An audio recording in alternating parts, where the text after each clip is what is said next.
j'espère que toi, tu me regardes, tu as passé une excellente semaine. Moi, je suis très contente d'être là, comme tous les dimanches d'ailleurs. Donc, j'espère également que c'est ton cas. Et je pense que tu le remarques, je ne suis pas seule là. Donc, j'ai avec moi Tata Anne-Kathleen. Bonjour les amis. Et chez Tata Marie-Sarah. Bonjour les amis. Et aujourd'hui, ensemble, nous allons célébrer notre Dieu comme il le mérite. Alors, avant de commencer, nous allons prier. Nous allons prier avec Tata Anne-Kathleen et nous allons recommander ces instants entre les mains du Seigneur. Alors que nous allons prier, mets simplement ta main sur ton cœur. Seigneur Jésus, alors que nous sommes là encore, Papa, réunis, pouvoir écouter ta parole, pouvoir prier, pouvoir te louer. Seigneur, prends le plein contrôle de ces instants. Éternel mon Dieu, mon roi, que ton esprit encore, Père éternel, agisse au milieu de ces enfants. Seigneur, que toi seul au nom de Jésus. Amen. Amen. Alors, chers amis, comme tu le sais, nous commençons toujours notre culte par quoi? La lecture de louange. Amen. Est-ce que tu peux acclamer le Seigneur là où tu te trouves?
Si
sois-tu encore, Saint-Esprit.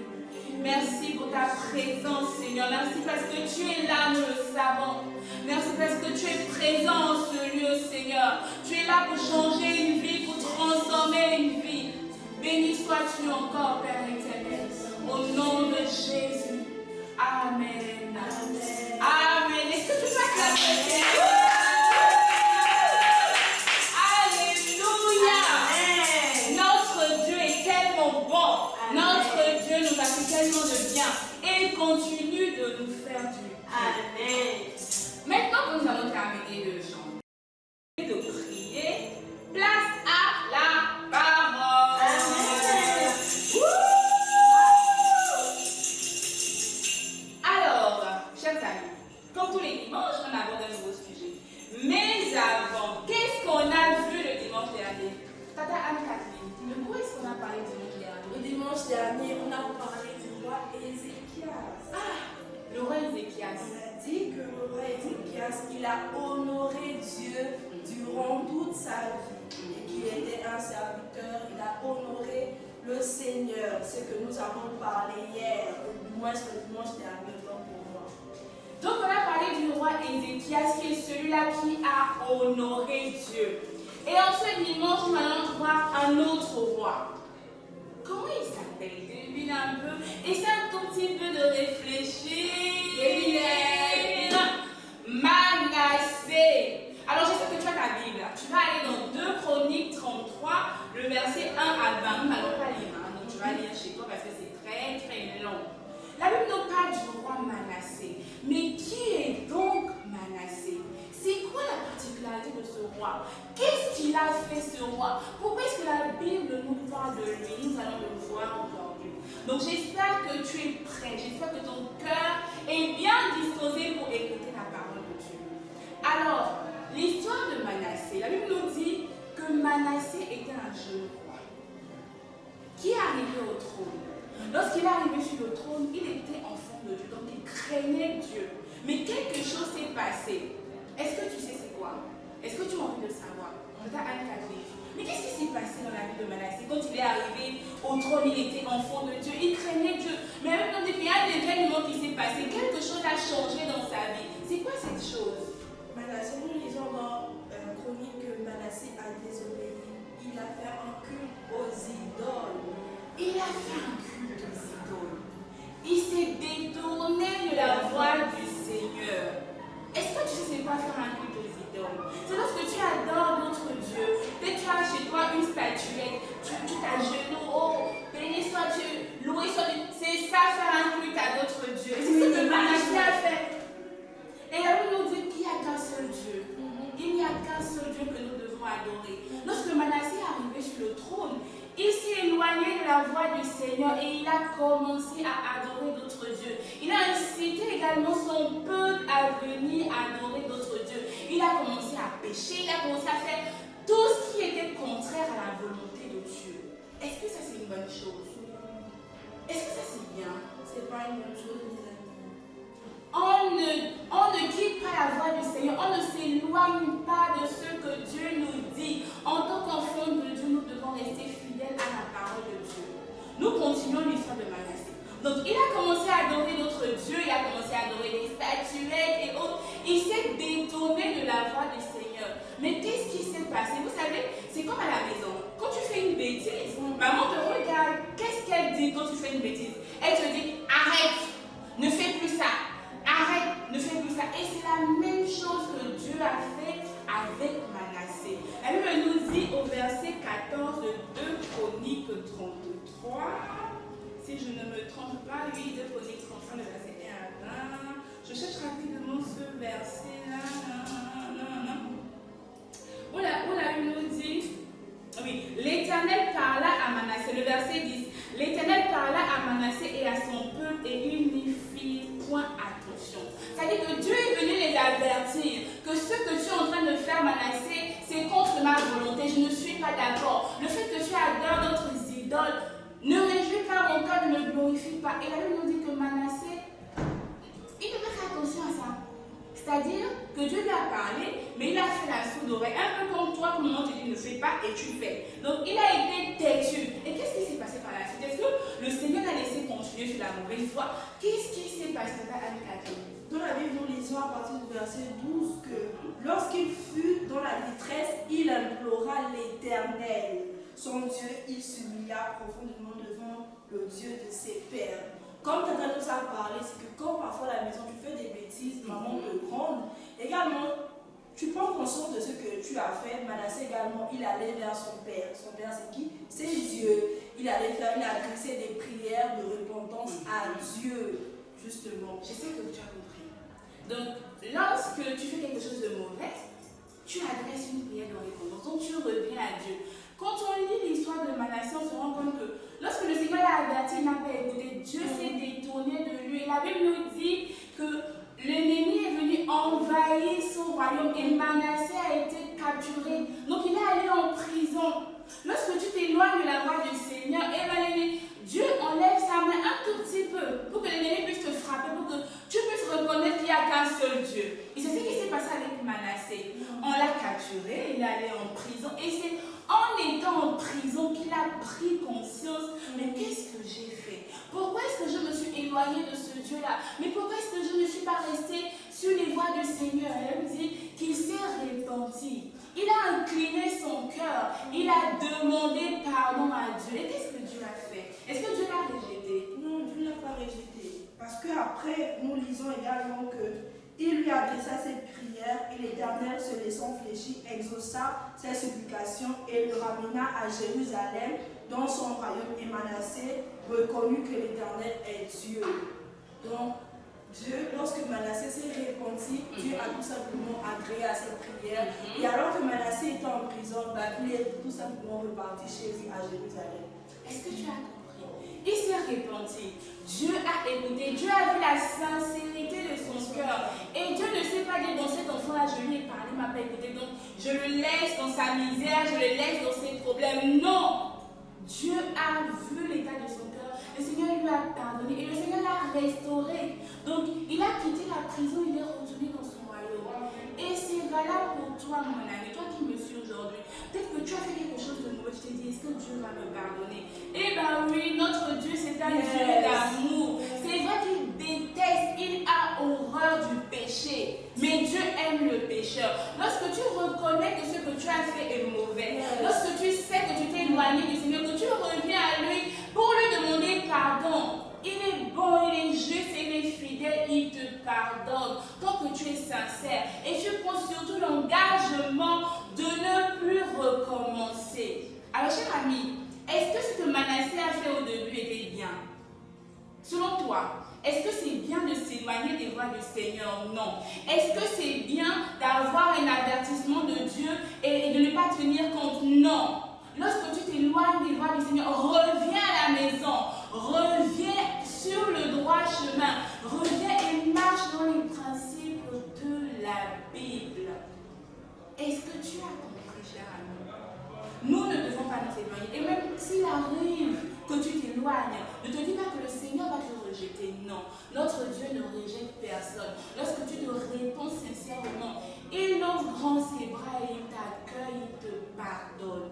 Donc en ce dimanche matin, alors que tu es là, alors que tu as écouté cette prière, cette leçon, qui nous a parlé de l'histoire de Manassé qui s'est éloigné de la voie du Seigneur et qui est revenu à Dieu. Si dans ta vie, si tu as fait des choses qui n'ont pas glorifié le Seigneur, tu vas te lever et tu vas commencer à demander pardon à Dieu. Tu vas dire, Seigneur, je reconnais mon péché. Seigneur, je reconnais que ce que j'ai fait est mal. Seigneur, je reconnais que mon cœur s'est éloigné de toi. Seigneur, je reconnais avoir désobéi à papa, avoir désobéi à maman. Je reconnais que je me suis égarée. Mais en ce matin, je reviens à toi avec un cœur sincère. Je viens te demander pardon. Je viens reconnaître que tu es le seul Dieu. Est-ce que tu peux encore prier? Est-ce que tu peux véritablement répandre ton cœur devant le trône de la grâce?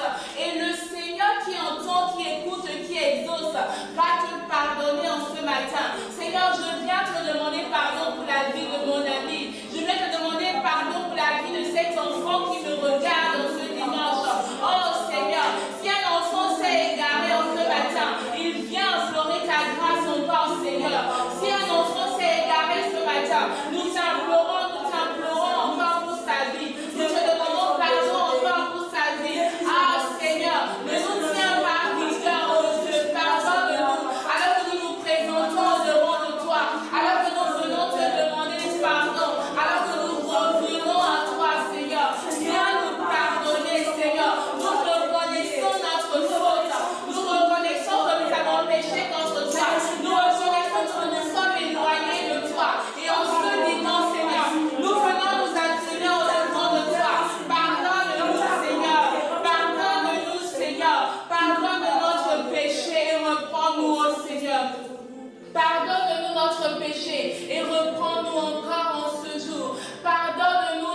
Seigneur. Nous voulons revenir sur le droit chemin. Nous voulons marcher selon tes préceptes. Ah, Seigneur, nous voulons marcher d'un même pas avec toi. Nous voulons marcher d'un même pas avec toi. Oh, Seigneur, ramène-nous sur le droit chemin, Seigneur. Que rien ne puisse nous égarer à compter d'aujourd'hui. Que rien ne puisse nous égarer à compter d'aujourd'hui. Ah, Seigneur, s'il y a un cœur qui tente de s'égarer, nous prions au nom de Jésus. Que tu le ramènes sur le droit chemin. Seigneur, nous refusons qu'un enfant puisse s'égarer de ta voie. Nous refusons qu'un enfant, Seigneur, puisse s'éloigner des voies du Seigneur. Oh Jésus, que les enfants qui nous suivent soient instruits selon les préceptes de ta maison. Oh Père éternel, que leur cœur soit gardé par toi. Que leur cœur soit gardé par toi. Nous les ramenons à l'obéissance de ton nom.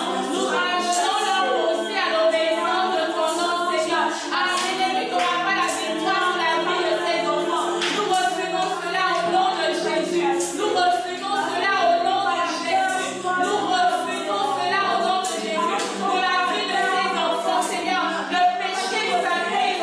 Pour la vie de ses enfants, Seigneur, le péché s'annule au nom de Jésus. Que le nom de l'Éternel est glorifié. Et le nom de l'Éternel est glorifié. Dans le nom de Jésus.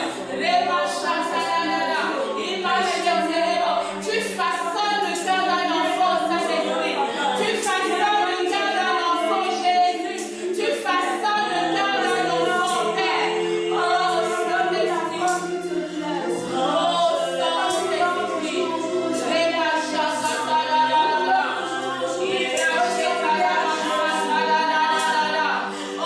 tu façonnes le cœur d'un enfant, Jésus. Tu façonnes le cœur d'un enfant. Oh Seigneur, tu transformes ces enfants à la même image de toi. Oh, alors que ces enfants viennent s'incliner au-devant de toi, alors qu'ils reviennent sur le droit chemin, Père, je prie que tu les agrées, que tu exauces leur prière au nom de Jésus.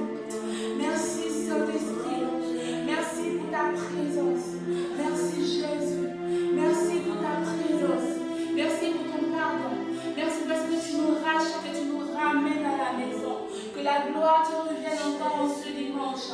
Merci précieux Saint-Esprit, au nom de Jésus. Amen. Amen, cher ami. J'espère que tu as bien prié. Alors, nous passons au verset à mémoriser, Tata Anne-Catherine. D'accord. Le verset mémorisé, c'est celui de 1 Timothée 1, verset 15. 1 Timothée 1, verset 15 dit ceci. C'est une parole certaine et entièrement digne d'être reçue que Jésus-Christ est venu dans le monde pour sauver les pécheurs dont je suis le premier. Voilà, c'est notre verset. Amen. Notre verset du jour. Amen. Cher ami. J'espère que tu as passé un bon temps. J'espère que tu as compris la leçon surtout.